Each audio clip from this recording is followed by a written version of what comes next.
Hey, Jack. Jack is projecting from an undisclosed location here in Sydney, and I can see something pretty exciting in the background of you, which looks like a pinball machine.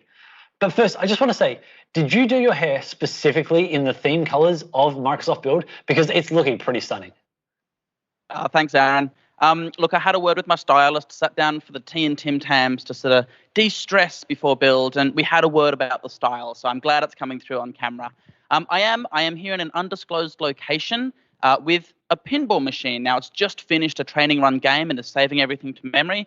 So hopefully it's going to be back up for another game shortly throughout this segment.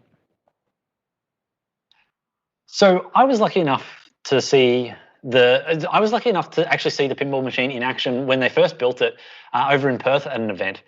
What was really exciting there was just to see how it would play itself and learn a bit about it. So obviously I've got a bit of the inside word. Could you tell our audience a bit about what it is? Because we've hyped it up, it's a pinball machine, but everyone's just going to go, it's a pinball machine. What's it got to do with us as technologists? Well, I want to bring it back to bare basics with you first, because this isn't a custom-built pinball machine. This is exactly the same sort of unit you'd enjoy down at your local arcade if they still had one running for you. We acquired this and started to tinker with it and had some plans on how to help it build and play itself.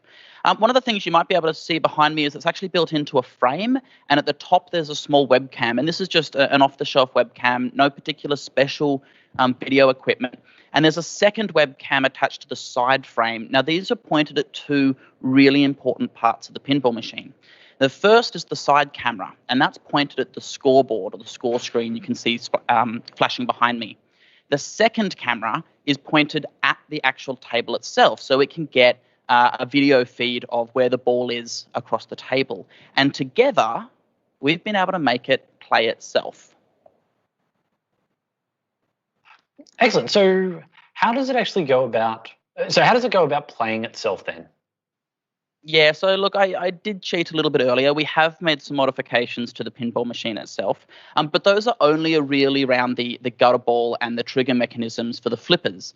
That allows us to feed inputs to it and make sure it's playing itself when the brain, our model, is able to tell it to trigger the flippers. These are all wired into the machine behind me, and maybe if I can ask our production team behind the scenes to go to a wider shot for a moment, you'll see on the screen behind me a couple of the video components that are coming through.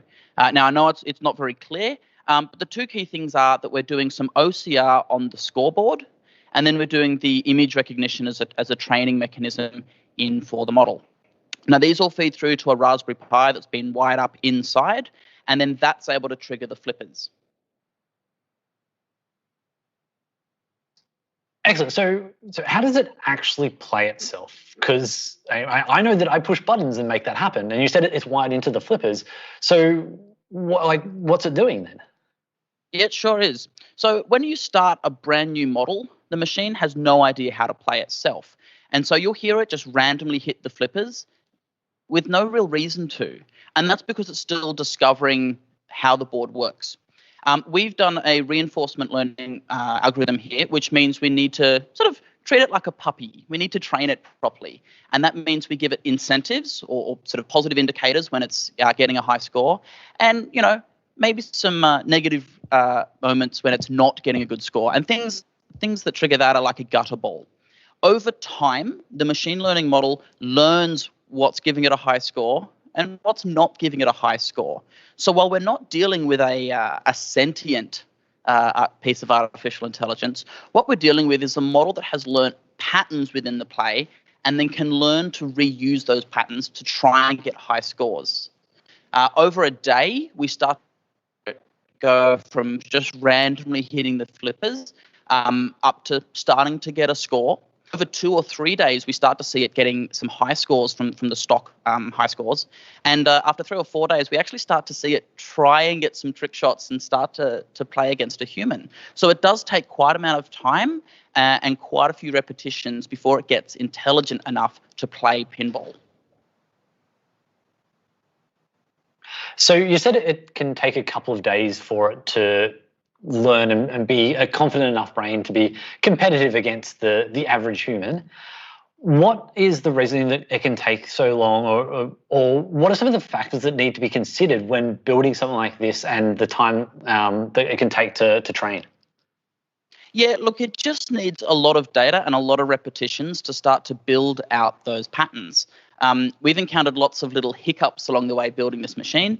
One of my favorite ones is that we've spent many, many days training a brain, and we thought we'd wheel it out as part of an experience and see if people could compete against the model, against the brain. And it turns out that when you move the location of the pinball machine, the environment it's in actually makes a lot of difference. We did some training in a specific environment and then moved it to an exhibition hall where the lighting had changed. And the really important thing there is that because the lights are different, the reflections off the glass is different.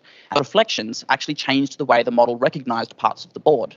I know of another story from very early on in the development of this where we'd set it playing and it had actually managed to break one of the flippers. But of course, nobody noticed at 2 a.m. Of course, we come back later, 12, 24 hours after we get it started, only to realize we fed the machine some not good data. And this is a really, really fun reminder of the importance of your input data when you're building AI and ML type models to build intelligent applications. You've got to think really carefully about the input data and the biases that has of your output model. Yeah, I think that's actually a really valuable point to take away from this, is that the more data that you can provide to something, and if you're building a machine learning model behind it, the more intelligent it can become and the more accurate it will get. Just running it for an hour or two and it's going to get through a half dozen or so games, it's probably not going to be the most competitive. I think about how many hours I've spent playing pinball machines. Well, I'd probably be able to beat a first run at it, but as it gets better over time and evolves, it's going to become more and more competitive. And the only way to do that is data. And I think that's important when we're ever thinking about a ML-based system, is that the more information you can give it, the more accurate it can become, and the better the predictions can be. But also that was kind of a funny point where you mentioned that the flipper broke overnight, because then it's still getting all the data, it's still being reinforced in its learning, but we're actually giving it incorrect data. And then that has a negative impact in the system output because it's been training with incorrect data.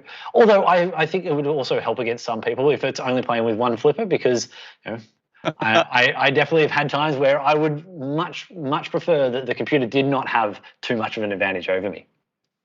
But you mentioned, though, it's using reinforcement learning as the way that it does the game state and building up more of an intelligent model. So how do we kind of visualize that and think about that in comparison to some of the other approaches of doing machine learning? Yeah, look, one of the interesting graphs that you can start to see over time is the accuracy or the high score that the machine is able to get. This starts really quite low, almost as bad as I am at pinball, and then starts to get better over time. One of the interesting things that we discovered is that over time, that accuracy does start to plateau, and the time to get to that point can also depend on things like the tilt of the board. As the ball moves faster around the machine, it can be easier to get a trick score. So if you're talking to some pinball experts, or any of you out there watching the stream, you'll know that a higher incline for the pinball machine is a much better setup to get a high score, and that input of sheer physics of the machine actually has a big impact on the AI's ability to get a high score as well. Well, excellent. I mean, it sounds like there's a good number of variables for it to take into account to be able to build the perfect environment for it. So it means that we're probably a little bit further away from a robot apocalypse based off of pinball machines than we would like to have. Or actually, no, we probably don't want to have that, do we? I'd be happy keeping pinball machines in my basement. Yes, exactly. Well, we're just about out of time. And before we wrap up here and let you go back to actually playing the machine and see if you can beat it, I did want to ask, are there any sessions that people could learn more about artificial intelligence or IoT or anything in the nature of this pinball machine in particular throughout the course of Build? Yeah, absolutely, Aaron. You'll have to forgive me. I've got these up on my phone. I don't have the facilities for an auto prompt here, but we do absolutely have a number of sessions coming up throughout Build that will help more about AI, machine learning, IoT, and in fact, how the build actually happened. First, I want to highlight some of the breakout sessions that are coming throughout today and into tomorrow. We've got Add AI to Your Solutions with Cognitive Services. That's a breakout session happening at multiple times tomorrow. We have Train and Deploy ML models at scale using Azure Machine Learning. That's actually on this evening tonight for our Sydney and Australian viewers. And we also have Microsoft IoT Vision and Roadmap with Sam George, our Corporate Vice President of Azure IoT. Now, that's happening this evening and then again in the early hours of the Australian morning for those of you that are particularly keen. Back on the live stream here on the homepage, we have an expert Q&A, IoT data, with our cloud advocacy friends, Christopher Addy. That's on this evening. We do have the latest and greatest with Azure AI. That's happening tomorrow morning, quite early on the live desk. And we also have what's new with Azure and IoT, and that's happening tomorrow afternoon on this stream with our friend Dave, also one of our cloud advocates. But last up, and possibly most importantly, is our community segment. The community segment on your session builders is called G'day from Azure Down Under, and you'll find that by going to your session builder and register for that starting. Now, it's really important, if you're not already registered, go to mybuild.microsoft.com and make sure you're registered so that you can access the schedule builder, search for these segments, add them to your schedule so that you don't miss them. Excellent.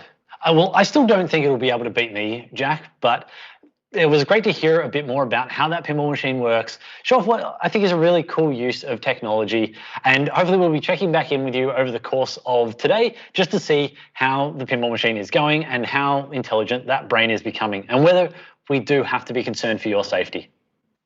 Copy that, Aaron. We'll check in with you throughout the day. See you later.